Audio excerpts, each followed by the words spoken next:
Alright, I'll be real. I wasn't expecting this. Like, when I think of bad Trek, that is to say bad TOS, I think of, Spock's brain or that stupid hippie episode or whatever.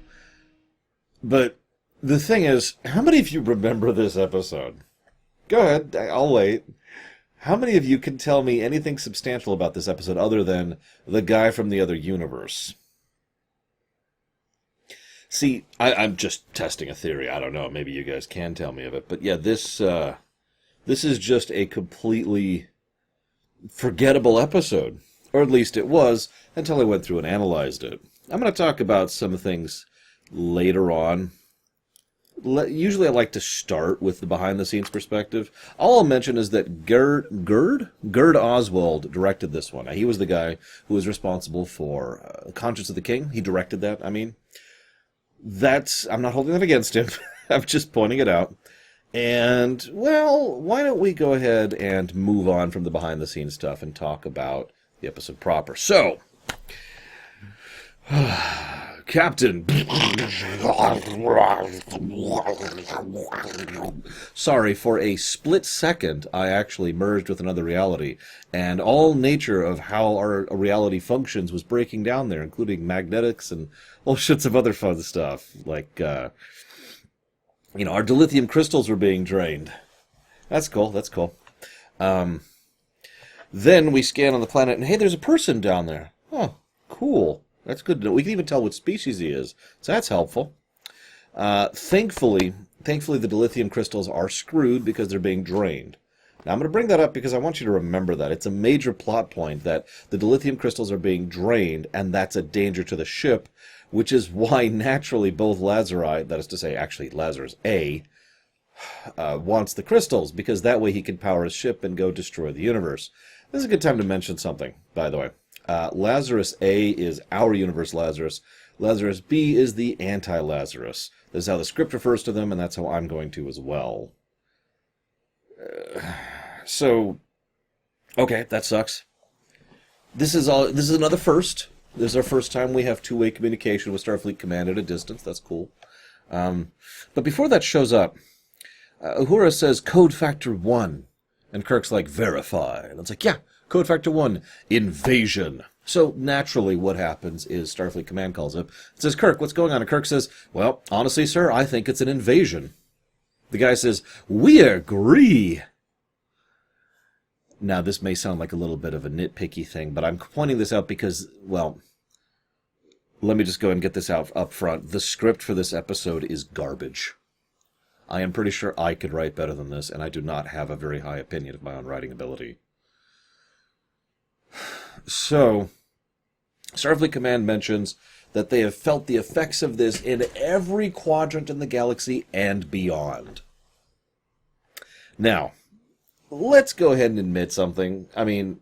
Star Trek V is completely incongruent with Star Trek Voyager is completely incongruent with Star Trek TOS, where no man has gone before. All three of these disagree with each other because of the nature of how it's done. This is actually a pretty common thing at this point in history, the generalized idea that they've already explored the entire galaxy and could easily and effortlessly traverse the whole thing, which would then be massively retconned later on, but you get the general idea.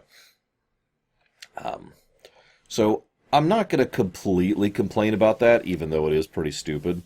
I do like the and beyond part. Apparently, Starfleet has reached beyond this galaxy. That's terrifying. Here's what I am going to complain about, though. If the effects of this are felt throughout the entire galaxy and beyond, first of all, the level of that is absolutely insane, but then again, it's supposed to be the entire universe, and believe it or not, the universe is a pretty big thing. One of the effects is that magnetic fields stop working properly. I want you to think about what that would do for a moment on a universal scale, even for a second. How about gravity? Or mass? You know what? Screw all that. Dilithium crystals are being drained. Let's use a specific example. I want you to imagine that every dilithium crystal in the entire universe has been drained every single time one of those little flashes happens.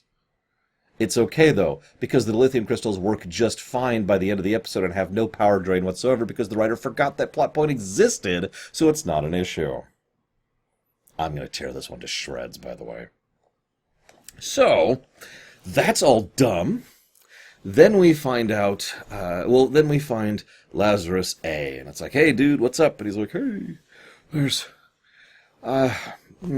okay, so, this is a good time to bring up something. John Drew Barrymore was supposed to play Lazarus. He didn't. I don't know why. I have read multiple accounts that show that he just kind of didn't show up for work when he was called to. Multiple times in a row. To be clear about this, if you don't go in for a scheduled shift, what happens to you?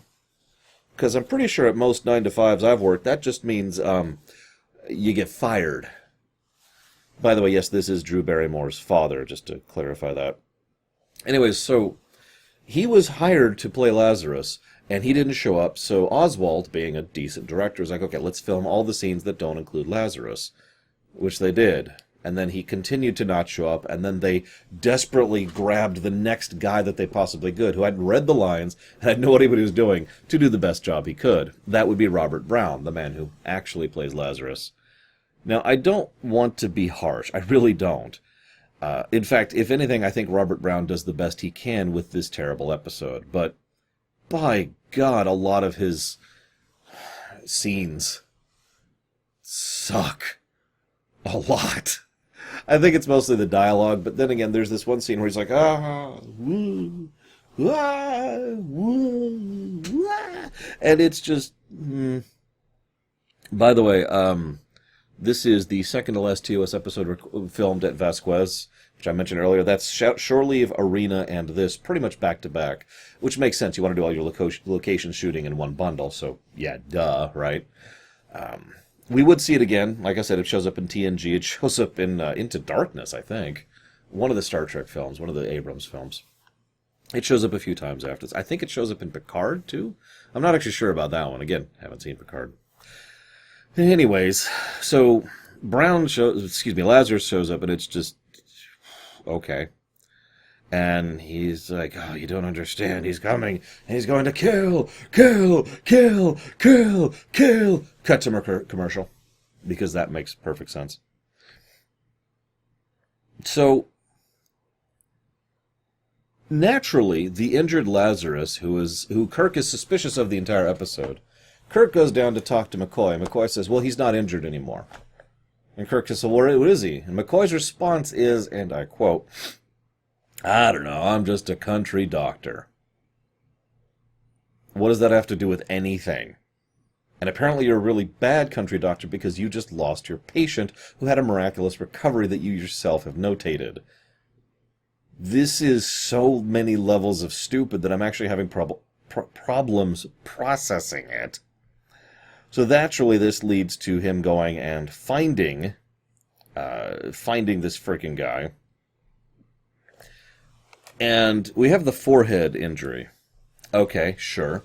The crew naturally fails to understand the point of the forehead injury until it's laboriously laid out later. But the best part is Kirk sees it and it's like, oh, well, it's just my doctor having a bit of a laugh at me. Ha ha, doctor, very funny.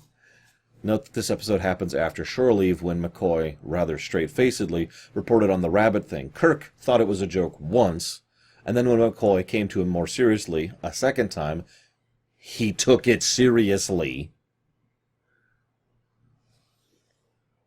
So, Lazarus then infiltrates engineering. Now, I have to clarify that a little. This is actually Lazarus B who does this. Lazarus B infiltrates engineering to steal the dilithium to make sure that Lazarus A can't take it. Naturally, Lazarus B uses his incredible technology and his supreme godlike powers in order to casually walk in unopposed by anyone and just sort of steal dilithium from the middle of engineering by casually taking out two random engineers. This is... I think this might actually be a record for the worst security ever. And we all know Starfleet security is pathetic. I mean, I've seen rascals. But this is insanity. So, Then, this is great, check this out. This then cuts to a scene where they go down to the surface, and there's this fight. Lazarus A, I remind you, he's the evil, insane one. He decides to fall down and barely saves Kirk's life, but it's okay because he's super healed. No explanation ever given for why he manages to be just fine, by the way, after falling off a cliff. There's like some vague mention of him being okay, but that was just the fact that it was the other Lazarus, not this one, so no real explanation given, unless we're just to assume that anything in the other universe just naturally heals this one, which, would that only go one directional or the other? Do both kind of even out? Would they both get kind of injured? None of this is ever explored, of course, because this is a stupid script. Next thing that happens is Lazarus A begs for the crystals, demands them, I need the crystals, I need the crystals. Kirk then grabs him and says, no, tell me where the crystals are, tell me where the crystals are.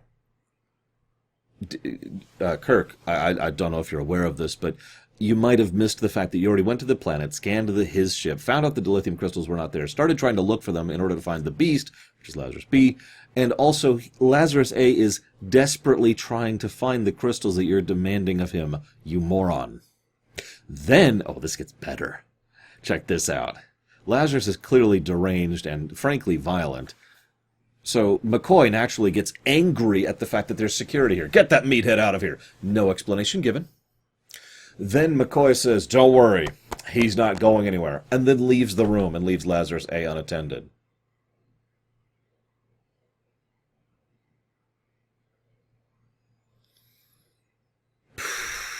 So,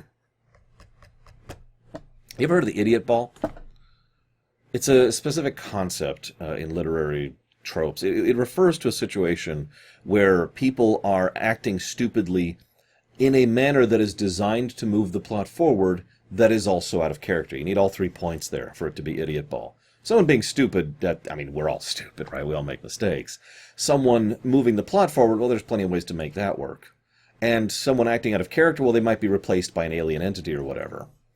But if you're all 3 in one, that's the idiot ball. Kirk and McCoy are playing like speed volleyball with the idiot ball in this episode, and it's really, really aggravating. I mean, remember my point? I understand that continuity wasn't a thing yet. You notice I barely even touched on that. The whole multi-galaxy thing, I just kind of mentioned it with regards to the dilithium thing and nothing else. Because continuity just wasn't really established yet, so I'm willing to let that slide. I didn't even make that much fun of the Gorn, the effect of the Gorn, which looked bad, but, I get it. It's an older show. There's only so much they can do. But when your script is this nonsensically stupid, there's plenty you can do about that. And if nothing else, we've already seen plenty of episodes that have really good scripts, like Balance of Terror, and Conscience of the King, and Squire of Gothos. So, this then leads to the dilithium, which is being drained. I already mentioned this, dilithium being drained everywhere. Did I mention John Drew Barrymore actually lost... One of the reasons we know that that's true, aside from the fact that like 3 or 4 people corroborated, is the fact that he actually lost his SAG membership over refusing, for whatever reason, to show up for this. It was only like a 6-month censure, but still, he couldn't act for 6 months. Basically fired for 6 months. Frankly, that's getting off easy because, again, if I just didn't show up for my work shift, I wouldn't be fired for 6 months. I'd be fired, period. Anyways... So then, this gets even better. This then leads to the Dumbledore scene. You know the one where one of the characters just explains everything to the other one. Naturally, when you have Kirk and Spock together, it is Kirk who talks Spock through everything, because naturally Kirk has already figured this all out, and Spock's a moron. So there's a third person now in the volleyball game. And they just laboriously make these gargantuan leaps in logic in order to try and explain what's going on. They're all correct, of course, because the script is what it is and they need to be accurate. But the lunge in logic that they make here is actually comical to watch. It's probably the funniest scene in the entire episode, and it is certainly not meant to be. It's meant to be this big, dramatic scene. Oh my God, they could destroy the entire universe. I can't even get through it. They could destroy the whole universe. Jim, if they got together, Oh my god, you don't understand. If Team Jacob wins, I'll destroy the whole universe. There's also the great line. I wrote this one down. Check this out. Madness has no purpose or reason, but a goal. Spock, purpose and goal. Actually, frankly, reason can also lead to... Come on, Spock, you're better than this. Except not today. Maybe we should have the actors having more say on the scripts. Good Lord. What is this nonsense? I mean, if we had more actors having more sway on the script, maybe Catherine Janeway wouldn't be an inconsistent psychopath, but, you know. So they keep talking and keep talking and keep talking. This got to be what it's like watching me. This then leads to one of my favorite parts. Lazarus A, that's our Lazarus, manages to infiltrate engineering. Now, last guy, Lazarus B, came in and disabled the two, geeks who were there very effortlessly and quickly, and then stole the dilithium and then left. Lazarus A, whoa, he has to go into an open public corridor where no one's there to see him, and start a fire by basically switching some fuses around that he somehow knows how to do, which starts a fire in main engineering and causes severe possible problems. That's a fire right next to the dilithium chamber, I want to remind you. And then just waltzes in, takes the dilithium and leaves.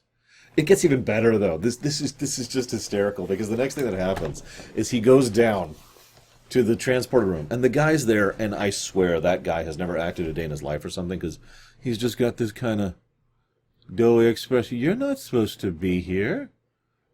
Sarah, you're not supposed to... Oh, no! So he beams down and starts getting ready to destroy the entire universe. We don't actually know that yet. This then leads to Kirk going through, and he ends up going through the barrier instead, and he ends up meeting Lazarus B, where we have the actual Dumbledore sequence, where Lazarus B just explains the plot. You see, Lazarus A was the evil one all along. Oh, I could keep going, but that's basically it. He found out that there's a parallel universe thanks to the alternate factor. Roll credits. And they use this to find other realities, and there's this magnetic barrier thing they go through, and all sorts of fun stuff. But anything in one universe that's destroyed completely destroys the same thing in the other universe, but if the two things meet, then that will destroy every universe. But if anything from the two meet that is not exactly identical, then it won't cause any problems, and this is so many levels of nonsense that I can't even process it. At least the mirror universe is nonsense. This is nonsense piled on top of nonsense. Oh yeah, speaking of the mirror universe, I haven't talked about the writer yet. I keep ripping this script to shreds. One of the things he's quoted as saying, in fact, you know what? Why don't I just pull up the exact quote? You're going to have to give me a moment, because this episode came out way later than the others. Why? Well, because of the special effects, of course. It took them quite some time to do all the special effects necessary to make this episode happen, which is hysterical, considering they just had this purple room and just some filters over it, and the special effects look like crap, even for this show. I had in mind, says the writer, parallel universes in which there are positive and negative forces, and you have to keep the two universes separate, because if they're drawn together, you have annihilation. You have a bright side, the positive world we know, and the negative world where everyone's a villain. My idea was one person from the negative world tries to break through, and if he succeeds, he destroys everything. First of all, that is basically the opposite of what's described here, or maybe the inverse. But second of all, and this is even more importantly, it sounds a lot like the mirror universe, doesn't it? At least as it would be later employed. So Lazarus B says, I will go into the magnetic corridor and wrestle with him for all eternity, even though there's probably 1,000 other ways to solve this, other than changing his name to Sisyphus. I'm not sure why Lazarus was used here. Sisyphus would be a lot more appropriate if you're going for the reference, guys. Anyways, then Kirk is sent back, and it turns out that Lazarus A is kind of but not really detained by security because they're incompetent, and then Kirk fights with him by himself, even though Spock, who is superhuman, I remind you, is just right there and could easily just, nerve pinch him. But no, Kirk has to have a fight with him. Well, because we have to have a fist fight. Okay, you know what? I'm okay with that. I do get the need for action, especially at this point in trying to sell the show. Maybe you should have, hear me out, bring in a choreographer to make a fight happen rather than have this crap. The fight in Arena was worse with the Gorn, but at least that could be explained because the Gorn outfit was expensive and difficult, and it was hard for him to move in it, and it was hot out, and I get it, okay? You know, I'm willing to give that a little bit of a pass. This is just two guys in basically the same area, Vasquez, being terrible. And while they're fighting, somehow Lazarus realizes he's going to be tossed in, and is like, no, I'm not ready, which, again, continues to not make any sense. And then they go and they destroy the ship, which apparently locks them away forever, and we must mourn for Lazarus.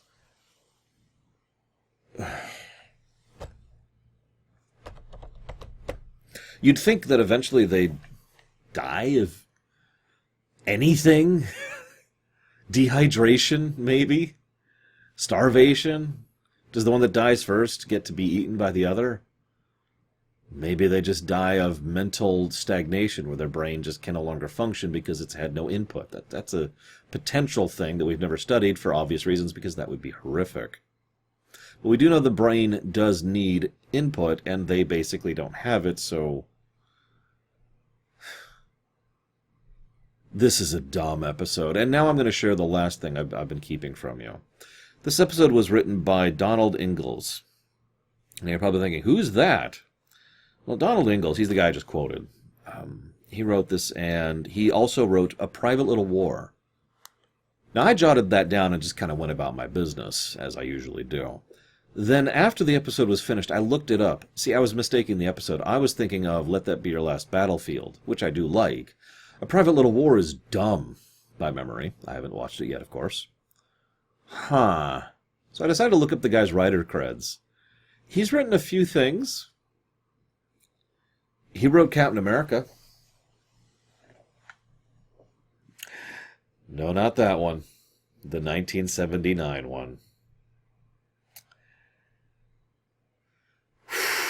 Explains a lot, doesn't it? In fairness, he only co-wrote that one, but...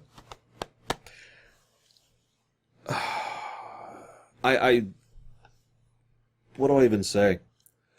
You know my favorite part of the episode? The fact that the main characters basically don't exist in it. This is not the last time TOS will have that problem, by the way. If you ejected the main characters from the narrative, it wouldn't really affect anything. Now, that can work. I've talked about this before. We can have bits where the guest stars take over the show and do their bit for a while, and it works. However, two things. First, most of the times when that works, it sits on the strength of a very good guest star. Not a guy you randomly picked up at literally the last minute because the other guy decided not to show. And two, usually when that works, it's not the guest star holding the show by themselves. It's the guest star and their attachment to usually one other actor. Revulsion in Voyager is a good example with, I can't remember his name, playing the hologram and the Doctor and B'Elanna. But the connection between him and the Doctor is a lot of the strength of how that episode works so well. How about Duet over on Deep Space Nine, which is basically Maritz's episode, which he holds up thanks to his connection to Kira. And I could name other examples, but you do get the idea. There usually has to be at least some connector point there to tie it into the events of the show we're watching. There is effectively none here. This is just some random dude who is now gone. We good. And the negative universe is never mentioned again. I looked it up. In fact, I didn't even find a book, as in, the novels that aren't really part of canon. None of them even address this. They tend to deal more with the mirror universe. So this is just a nothing, nowhere, nobody, no nothing. No nothing? Yeah, it's different than no nothing. I don't need to explain myself. I was actually hopeful we'd get through a whole season without a lamentation, if I could just be honest for a second. Enterprise smacked me with two bad ones early on. I suppose I shouldn't say that. I'm not sure when this episode goes live relative to those, but that... And then Enterprise was fine for quite a while, which was a relief to me, TOS, I've always anticipated there would be at least two Lamentations in this series. But, like I said, I didn't even remember this one other than the fact that it was vaguely the other universe guy. That's all I had in my head. And no freaking wonder. Now, if you'll excuse me, I need to find my alternate self and kill him. How do I do like an inverse this? Do I do like this? Yeah, we'll do this. Ha!